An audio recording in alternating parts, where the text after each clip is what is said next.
오늘은 예수님이 부활하신 부활절입니다. 어제 일이지만 또 우리 손흥민 선수가 또 우리 프리미어리그 100골을 이렇게 터뜨려가지고 오늘 아침에 부활절 아침에 하나님께서 우리 국민들한테 또 좋은 소식을 또 전해줬다 생각합니다. 우리가 참 좋은 일이 있었어도 그것이 정말로 내 마음에 믿어지고 또 그것의 의미를 우리가 알아야지만이 우리가 그것을 이렇게 누릴 수가 있습니다.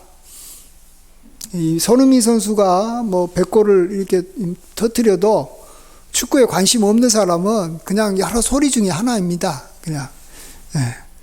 그렇지만은 그것에 대해서 이렇게 이전부터 관심을 갖고 또 손흥민 선수를 또 이렇게 참 지켜보고 있었던 사람은 그 순간이 굉장히 이미 역사적인 순간이고 뭐 아시아에서는 최초로 이미 프리미어리그에서 100골을 터뜨렸기 때문에 그것의 의미를 많이 두고 굉장히 사람들이 좋아하고 그렇습니다. 마찬가지로 부활절도 마찬가지인 것 같습니다. 부활절도 예수님이 다시 살아나셨습니다 라는 말이요, 굉장히 놀라운 이야기이긴 이야기입니다만 어떤 사람한테는 이것 자체가 너무 놀랍기 때문에 안 믿어집니다. 그거 어떻게 사람이 다시 살아나냐. 이건 이미 소생하는 거하고는 다른 것이고 또 이렇게 영으로 보이는 거하고는 또 다른 것이고, 이것은 한번 이제 다시 우리와 똑같은 이런 육체를 입고 다시 살아나셔서 그 이후로 영원히 죽지 아니하는 그러한 영생의 몸, 이 변화된 몸, 이 하나님의 이 형상을 갖는 거기 때문에 이건 뭐 이전에도 없었고 이후에도 우리가 이렇게 찾아볼 수 없는 놀라운 일입니다. 그래서 이것을 잘 믿지를 못합니다.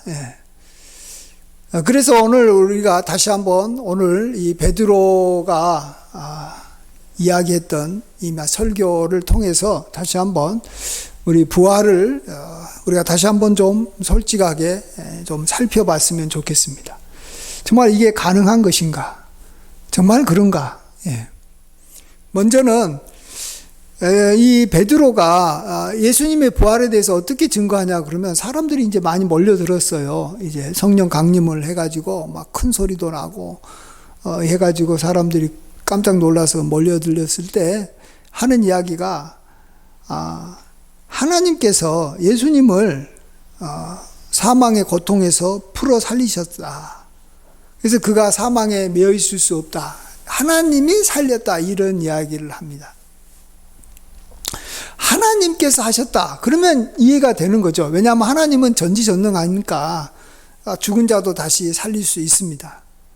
그렇지만은 하나님이 하셨다라는 말을 했을 때 그걸 과연 사람들이 또 이미 믿을 수 있냐라는 겁니다. 그걸 믿으려면 믿을 만한 그러한 또 이 상황이 계속해서 이미 전개가 됐어야 되는 겁니다. 예를 들어서 어떤 사람이 귀신은 들렸다가 이제 귀신이 이제 쫓겨났습니다. 귀신이 사라졌습니다. 그래서 이제 평온한 상태를 유지했어요. 자, 이것에 대해서 어떤 사람은 하나님께서 하셨다라고 말할 수도 있고, 어떤 사람은 그냥 자연스럽게 그냥 이렇게 귀신이 나갔다. 그래서 마음의 평강이 다시 찾아졌다. 이렇게도 이야기할 수 있고, 또 어떤 사람은 뭐 이 무당들이 그러지만 그래 나가긴 나갔는데 이거보다 더 강한 귀신이 나타나가지고 그 사람 속에 있는 귀신을 이렇게 쫓아냈다. 이렇게 이야기도 할 수 있을 겁니다. 하나님께서 귀신을 쫓아내야지만 의미가 있는 것이지, 귀신이 나가도 이게 악한 귀신이 더 강한 귀신이 귀신을 쫓아냈다고 하면, 만일 그렇다면 그런 일은 없지만 또 귀신이 언제든지 다시 또 돌아오는 거고, 또 귀신이 지가 알아서 이렇게 나갔으면 또 더 이 악한 귀신 7을 데리고 또 들어와가지고 그 집이 이전보다 더 심해지고 그 사람이 더 문제가 생길 수도 있는 거기 때문에 그건 정말 의미가 없는 것입니다. 자, 예수님께서 부활하셨다. 그러면 정말로 예수님이 부활했느냐 하는 것을 먼저 생각을 해봐야 되고, 그 다음에 예수님께서 부활한 것이 어떻게 해서 부활한 것이냐 하는 것도 생각을 해봐야 됩니다. 이건 조금은 좀 다른 문제입니다. 우리는 그동안에 예수님께서 부활하셨다 그 사실에만 자꾸 집중을 했는데, 예수님께서 부활하신 것이 하나님께서 하셨다라고 우리가 믿어져야지만이 그것이 우리에게 이제 의미가 있는 것이고 정말 우리에게 기쁨이 되는 것입니다. 먼저 예수님께서 부활하셔서 하나님께서 그 예수님을 부활시키셨다면 먼저는 몇 가지 조건이 이렇게 이루어져야 됩니다. 그러려면 먼저 예수님의 시체가 보이지 않아야 됩니다. 그 몸이 다시 살아난 거니까, 다시 그대로 살아난 거니까 시체는 있어서는 안 되는 것이죠. 그 다음에 예수님께서 부활하시고 난 다음에 사람들한테 이렇게 많이 여기 나타나 보여야 됩니다. 물론 나중에 이제 승천하셨기 때문에 그 몸을 계속해서 이렇게 갖고 있지는 않아요, 이 땅에서. 그렇기 때문에 40일 동안 예수님께서 사람들한테 보여주셨어요.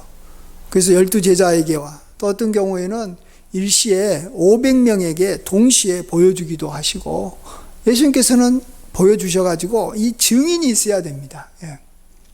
자, 그런데 이러한 증인이 이제 있은 것은 하나의 기본인 것이고, 자, 그러면 예수님께서 정말로 부활한 건 맞긴 맞는데, 어떻게 부활한 거냐?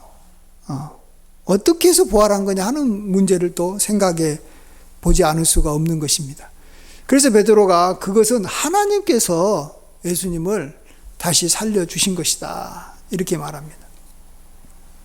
자, 그러면 그 말을 들었을 때 사람들이 그 말을 듣고 믿을 수도 있고 안 믿을 수도 있습니다. 그 말을 누가 믿냐? 믿는 사람은 그 상황이 그럴듯하니까 믿는 거예요. 하나님께서 놀라운 일을 하셨다라는 말은 누구나 할 수 있어요. 특별히 기적과 이적 같은 경우는 하나님께서 하셨다라고는 말은 할 수 있지만 상황이 그거에 맞춰져야 되는 거예요. 아까도 말씀드렸지만 귀신이 어떤 사람한테 이렇게 나갔다고 했을 때 그냥 가만히 있었는데 그냥 그 사람에게서 귀신이 그냥 이렇게 나갔을 때는 하나님께서 나가게 했다라고 말하기가 힘들어요. 귀신이 나가긴 나갔지만.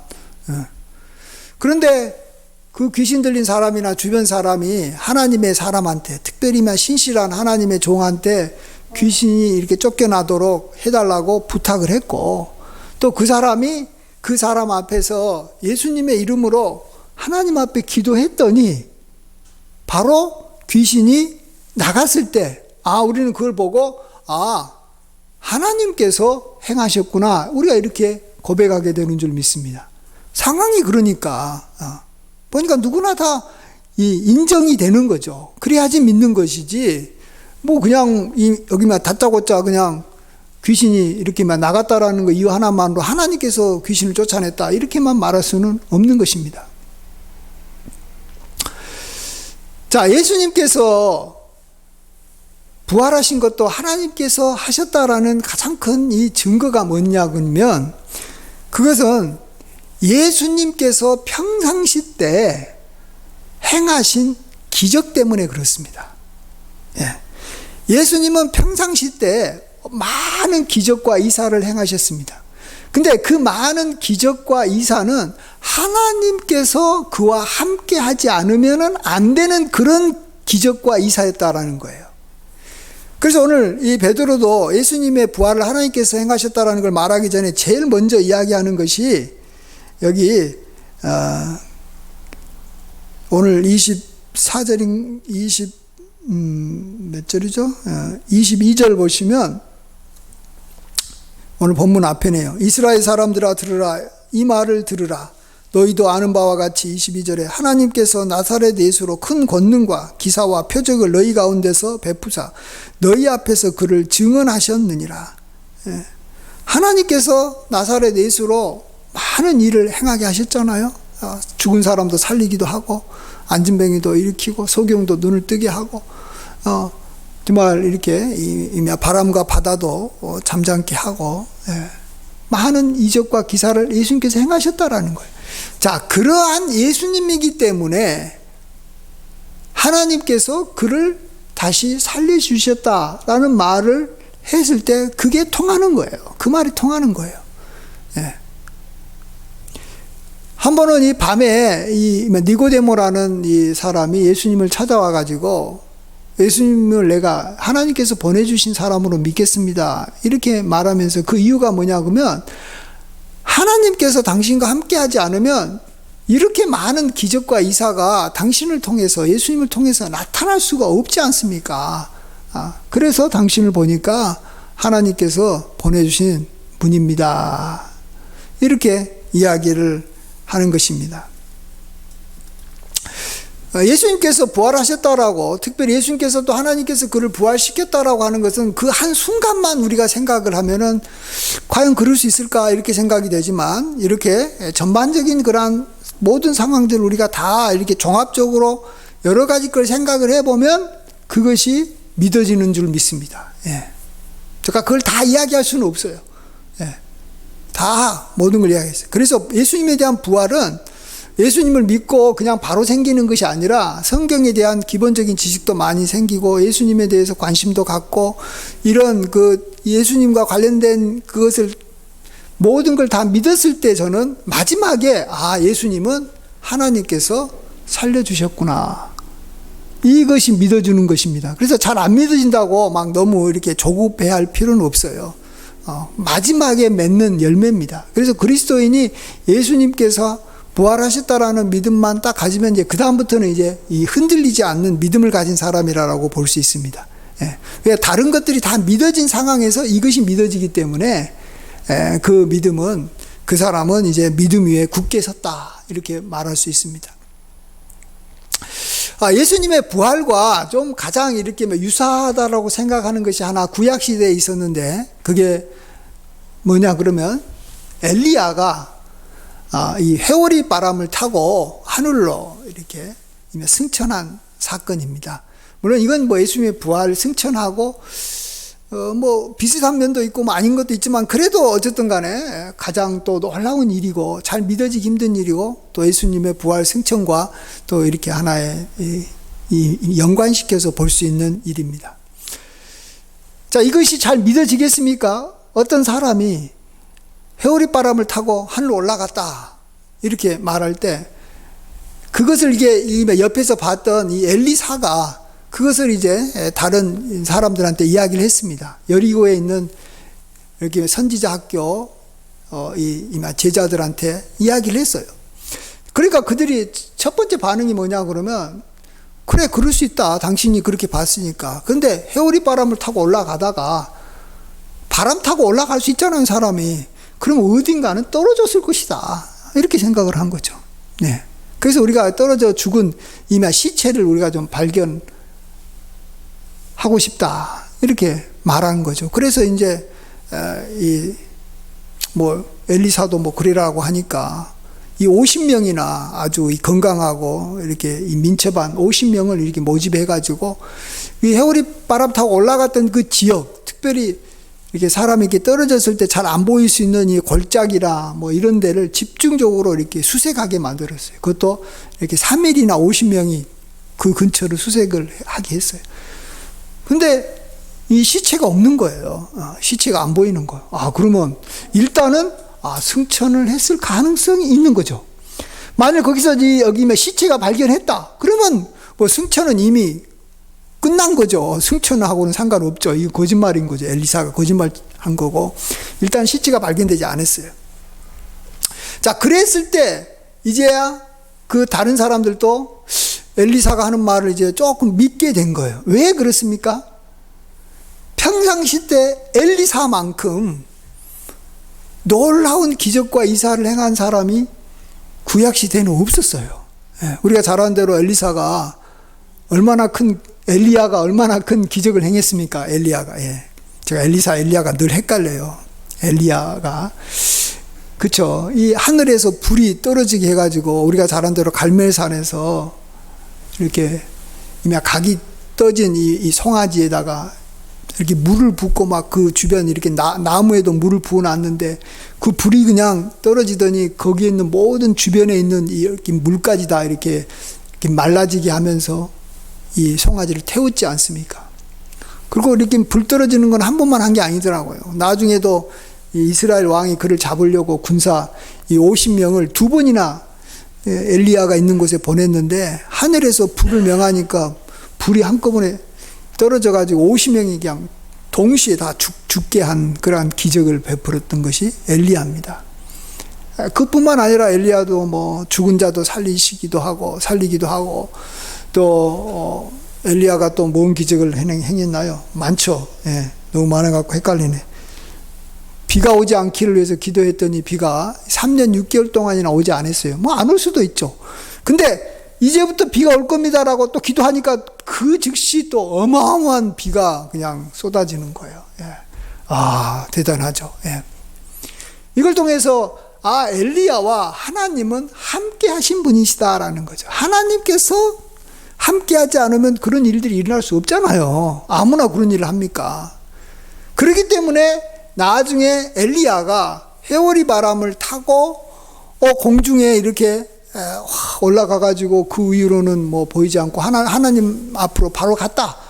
이 이야기가 믿어지는 거예요. 예. 근데 그렇지 않고 뭐 저가 만일 오늘 해오리 바람을 타고 하늘 올라갔다 그러면 누가 믿겠습니까? 저가 만일 그랬다라면 그 이야기는 절대 안 믿어요. 사람들이 믿을 수도 없고요. 왜냐하면 그건 진짜로 있을 수는 없는 놀라운 일인데 그냥 평범한 한 사람한테 그것이 일어났다라고 하면 그건 안 믿죠. 안 믿어야지 정상이지. 뭐하러 믿습니까? 그걸 믿으면은 우리가요, 어떤 분들은 너무 잘 믿는 사람들이 있어요. 그냥 아무거나 거짓말 같은 이야기를, 거짓말이고 상황을 보면 분명히 말도 안 되는 거짓말인데도 어떤 사람들은 믿어요. 그러다가 얼마나 많은 사람들이 사기당하고 얼마나 보이스피싱 당하고 얼마나 그 인생이 망치는지 모릅니다. 예. 따져보고 믿을만 하면은 믿는 거지. 특별히 우리 그리스도인들이 성경을 믿고 예수님의 부활을 믿는 것을 할 때는 그냥 믿어진다고 믿어질 수도 없고, 어떤 사람은 그냥 나는 믿어요 라고 한다고 그냥 저는 믿어진다고 생각하지 않습니다. 예. 그건 진짜 믿음도 아니고, 예. 우리가 예수님을 정말 이렇게 잘 보고, 예수님의 삶을 잘 보고, 예수님을 잘 관찰하고, 또 예수님의 그러한 부활했을 때 상황들을 정말로 우리 성경에 쓰여진 것을 한번 따져보면 안 믿을 수가 없어요. 예. 그래서 우리가 잘 아는 대로 여기 영화 중에서도 그런 영화 있었죠. 말 타고 경주하는 배너, 예. 배너 영화를 이렇게 만드신 분이, 그 감독이 왜 배너 영화를 만들었냐 그러면 이게 말도 안 된다는 거죠. 예수님의 부활이. 그래서 예수님의 부활이 말도 안 되기 때문에 그것을 갖다가 이렇게 자기는 성경을 연구를 해가지고 그걸 반박하는 그러한 사람이었다라는 거예요. 그것에 굉장히 힘썼던 사람인데, 그러다 보니까 예수님의 부활이 안 믿어질 수가 없는 거예요. 그래서 나중에 예수님을 믿게 되고, 그 다음에 나중에 이런 이 배너라는 영화까지도 그가 제작하면서 많은 사람들한테 예수님을 이렇게 믿게 하는데 내가 온 힘을 쏟아야 되겠다 해가지고 그 배너 영화를 이렇게 만들었습니다. 이렇게 해서 만일 이제 우리가 예수님의 부활을 믿게 되면요, 그 다음부터는 우리에게는 이제 새로운 세상이 열리는 거죠. 이제 우리 그리스도인들에게는 이 죽음에 대한 두려움이 사라집니다. 죽음 이후에 있을 어떤 이 막연한 어떤 이 공포, 이런 것들, 특별히 지옥에 대한 공포도 있을 수 있고 심판에 대한 어떤 두려움도 있을 수 있는데, 이런 것들이 그냥 자신도 모르게 싹 사라지는 거예요. 그걸 진짜 믿으면. 그래서 그리스도인들이 이렇게 다른 세상 사람들하고 다른 게 뭐냐 그러면 기본적인 평강이 있어요. 예. 뭐 잘 살든 못 살든, 건강하든 건강하지 않든, 뭐 세상 사람들은 갖지 못하는 하나님만이 주시는 평강이 있는데, 그게 왜 그러냐 그러면 하나님께서 부활시키셨다, 예수님을 부활시키셨다면 나도 하나님께서는 부활시켜 주신다. 내가 예수님을 믿은 자는 그러한 은혜를 주시겠다라고 약속한 것이 나한테도 이루어질 거다는 걸 믿기 때문에, 그 믿음으로 말미암아 그냥 내가 구하지 않아도 믿게 되면 자연적으로 평강이 오는 줄 믿습니다. 그리고 소망이 생기는 거예요. 나도 이제 그런 자격이 주어졌구나. 나도 이제 정말 하나님께서 예비한 아름다운 천국에 들어갈 수 있게 됐구나라는 생각이 누가 말하지 않아도 그냥 믿어지는 거고 이제 그걸 우리가 누리게 되는 것입니다. 이게 얼마나 우리에게 축복인 줄 모릅니다. 그래서 예수님께서 부활하셨다라는 것은 나한테 굉장한 기쁨이 되는 것이고 또 나의 삶에 큰 힘과 소망이 되는 것입니다.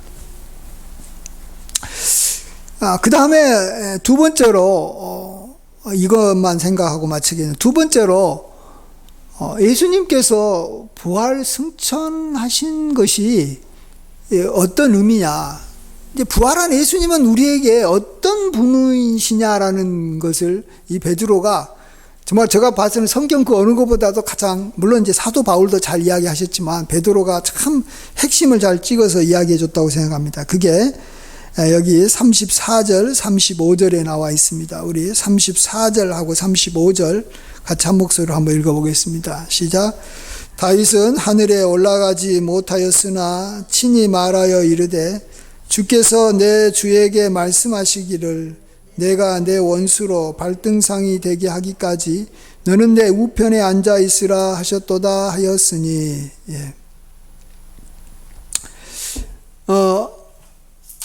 예수님께서 하나님 보좌 우편에 앉으셨다라는 것입니다. 예수님이 부활을 승천하신 것이 결국은 하나님께서 하셔서 결론은 하나님 보좌 우편에 앉게 하신 거라는 거죠. 자, 근데 이것을 이전에 이 다윗이 이것을 미리 알고 이것에 대해서 앞으로 오실 그리스도가 이렇게 될 것이다. 부활할 것이고 썩은 자를 그러니까 거룩한 자를 하나님께서 썩게 하지 않으시고 다시 부활시켜 가지고 하나님 보좌 우편에 앉게 하실 것이다. 이렇게 말을 한 것이 이루어졌다라는 것입니다. 예. 자, 하나님 보좌 우편에 앉았다라는 것은 뭘 의미하냐 그러면 예수님께서 나의 왕이 됐다라는 것을 말합니다. 예수님께서 나의 왕이 됐다라는 것입니다. 여러분, 누군가가 나에게 최고 통치자가 되고 가장 높은 곳에 계신 분이 정말로 선한 분이고 내 편이면 내 인생은 정말로 활짝 핍니다. 쉽게 말해서 이 자기가 지지한 사람 또 나하고 가까운 사람이 이 대통령이 되면 그 사람의 앞길이 쫙 열리는 거예요. 근데 자기를 미워하는 사람, 자기하고 생각이 완전히 이렇게 다른 쪽의 사람이 대통령이 된다. 그러면 그 사람이 대통령으로 있는 동안 내내 힘 빠지고 또 어떤 면은 도리어 어려움을 당할 수도 있습니다. 그래서 누가 왕이 되느냐 하는 것은 굉장히 중요한 문제입니다. 나의 왕이 누구냐 하는 것이 굉장히 중요하다니까요. 사람은 나는 왕 없이 살 수 있다라는 사람은 한 사람도 없어요. 우리는 누군가는 나의 왕이 돼야 되는 거예요. 내가 왕이다? 그건 진짜 뭐 그냥 자기 혼자 스스로 생각할 수 있을지 모르겠지만 그렇지 않아요. 누군가는 나의 왕이 있는 거예요. 내가 어느 나라 국민으로 사는데 뭐 당연히 최고 통치자의 그러한가 있는 것이 그 나라의 이 백성인 거지. 최고 통치자도 없는 사람, 그 사람은 이 나라가 없는 그러한 사람인 거예요. 나라가 없는 사람이에요. 어디도 소속되지 않는, 그래서 누구나 그 사람을 막 함부로 대해도 누구도 그를 보호해주지 않는 정말로 불쌍한 사람이 나라를 잃은 백성, 왕이 없는 백성이 가장 불쌍한 사람인 거예요. 거기다가 이제 안 좋은 왕이 그 사람을 이렇게 납치해가지고 그를 종으로 삼아버리면 애굽의 바로 같이 이런 사람이 이제 그 나라를 빼앗아서 그 사람을 하면 그 인생은 더 비참해지고 더 비참해지는 거예요. 자, 오늘 이 다윗이 그런 면에서 누가 왕이 되느냐 하는 것에 굉장히 관심을 많이 가졌고, 다윗은 자기의 후손 중에 한 사람이 자기의 뒤를 이어서 왕이 될 것이다, 이스라엘 왕이 될 것이다 라고 말을 했습니다. 그런데 지금 예수님이 부활하셔가지고 하나님 보좌 우편에 올라가서 앉으셨다라는 거예요. 자, 그러면 제가 먼저 딱 하나 드는 생각은 뭐냐 그러면, 이 다윗의 예언이 과연 성취된가? 다윗은 자기 후손 중에 한 사람이 그리스도가 이스라엘의 왕이 된다 그랬는데 예수님은 이스라엘 왕이 된 건 아니잖아요. 예. 그렇죠? 그냥 하나님 보좌 우편에 앉으셨어요. 자, 근데 이것도 역시 그대로 성취된 거예요. 왜 그러냐 그러면 하나님 보좌 우편에 앉은 사람은 왕 중에 왕이에요. 왕을 지배하는 왕이에요. 그렇기 때문에 그 사람은 이스라엘 왕에 앉은 거나 마찬가지예요. 그 사람은 이스라엘 왕도 되면서 다른 나라의 왕도 되는 거예요.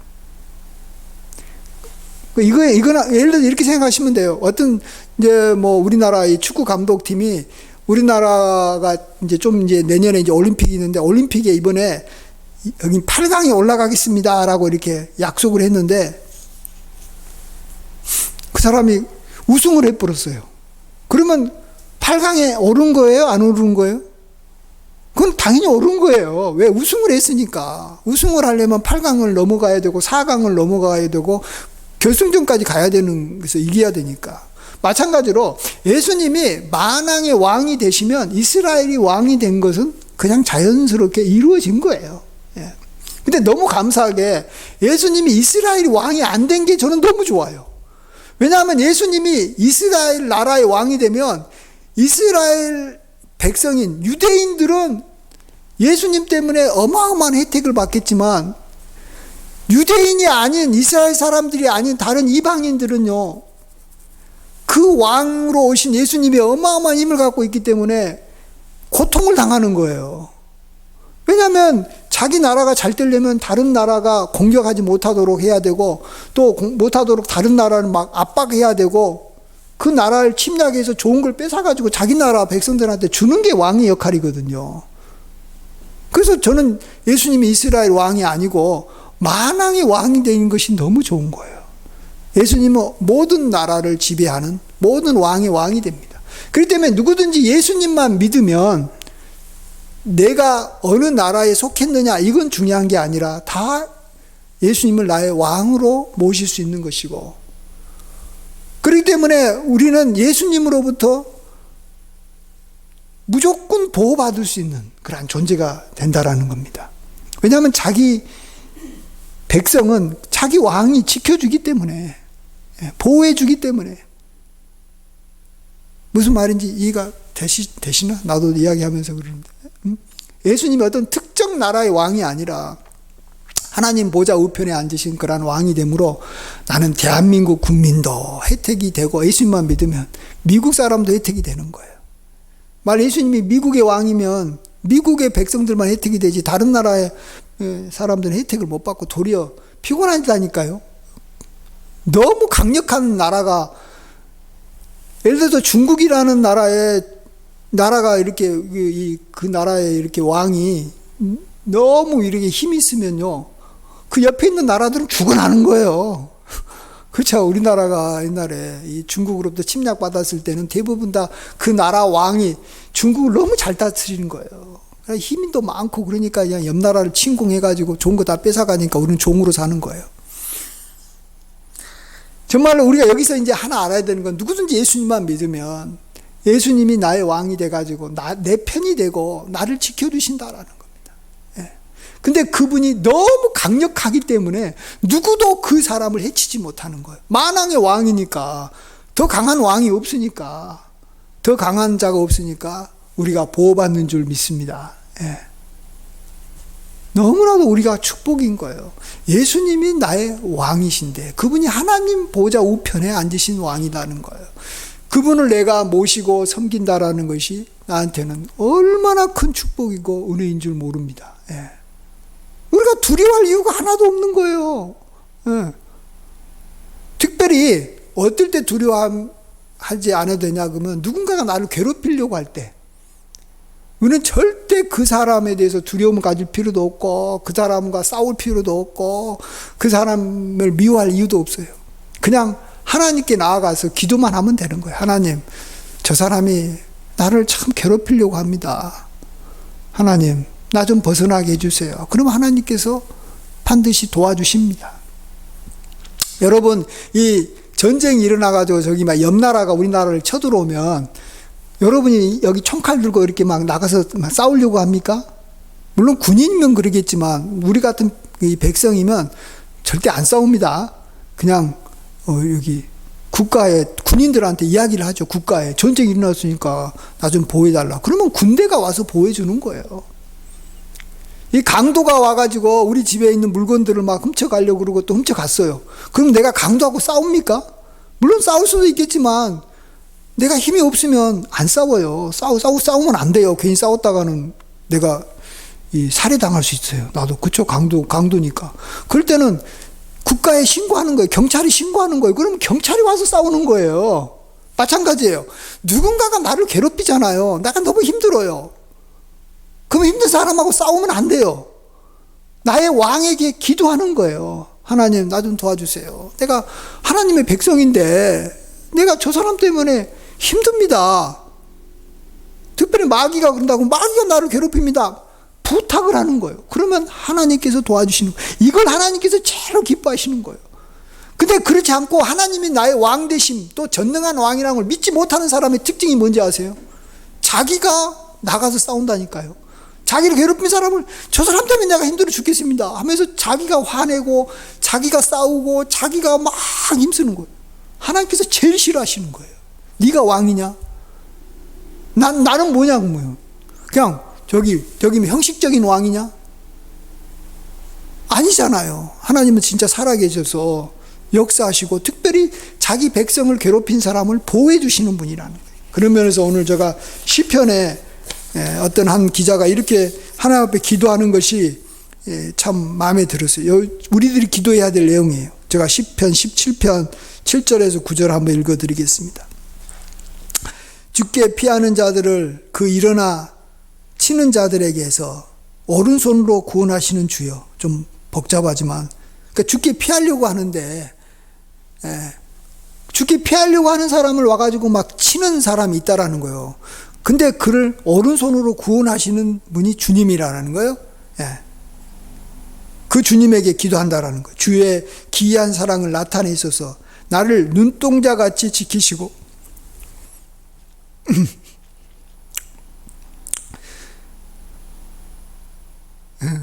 주의 날개 그늘 아래 감추사 내 앞에서 나를 압제하는 악인들과 나의 목숨을 노리는 원수들에게서 벗어나게 하소서. 이렇게 기도하는 거예요. 하나님께서 나를 눈동자같이 지키셔서 그 악인에게서 나를 지키시고 벗어나게 해주십시오라고 기도하는 거예요. 우리가 이런 기도를 할 줄 알아야 되는 거예요. 그게 예수님께서 하나님 보좌 우편에 앉아 계신 분이시다, 나의 왕이시다라는 것을 믿는다라는 것을 드러내는 거예요. 믿음은 반드시 나타내 보여야 되는 것이지, 믿음이 우리 마음속에만 있고 실제 우리의 이 기도로 나타나지 않으면 그 믿음은 죽은 믿음이라는 것입니다. 그래서 우리는 정말 하나님께서 나의 왕이 되어 주셔서 이렇게 내가 하나님으로부터 보호받을 수 있고 여러 도움을 얻을 수 있게 됐다라는 것이 우리에게는 어마어마한 큰 정말 축복이고 그 축복을 잘 활용하시기를 바랍니다. 오늘은 우리가 여기까지 어쨌든 우리 주님의 부활과 연관해서 우리 함께 생각해 보겠습니다. 같이 기도하겠습니다. 사랑과 은혜가 충만하신 하나님, 하나님께서 정말 예수님을 다시 살려주셔서 정말로 우리도 이제 예수님 안에서 예수님과 함께 부활하는 소망을 갖게 해주시니 감사합니다. 사망이 우리에게는 아무런 의미가 없고 우리가 죽어도 다시 살 것이기에 우리는 항상 사는 자들임을 고백합니다. 주여 이러한 은혜, 또 우리가 영원히 살 수 있는 저 천국까지도 저 하늘에 예비해 주셨사오니 감사드리며 이것을 바라보며 늘 살게 하여 주심을 감사드립니다. 또 예수님께서 우리의 왕이 되시되 어느 한 나라의 왕이 아니라 만왕의 왕 만주의 주가 되어 주셔서 우리가 어느 나라 백성이든 상관없이 우리가 어려울 때마다 우리를 도우시고 지켜주신다고 하시니 감사드립니다. 주여, 우리가 어려움 당할 때마다 하나님 앞에 도움을 구함으로 우리가 정말 하나님을 나의 왕으로 모시고 있음을 온전히 고백케 하여 주시고 그 왕 되신 하나님의 능력을 늘 경험하며 살게 하여 주시옵소서. 감사드렸고 이 모든 말씀 예수님의 이름으로 기도하옵나이다. 아멘.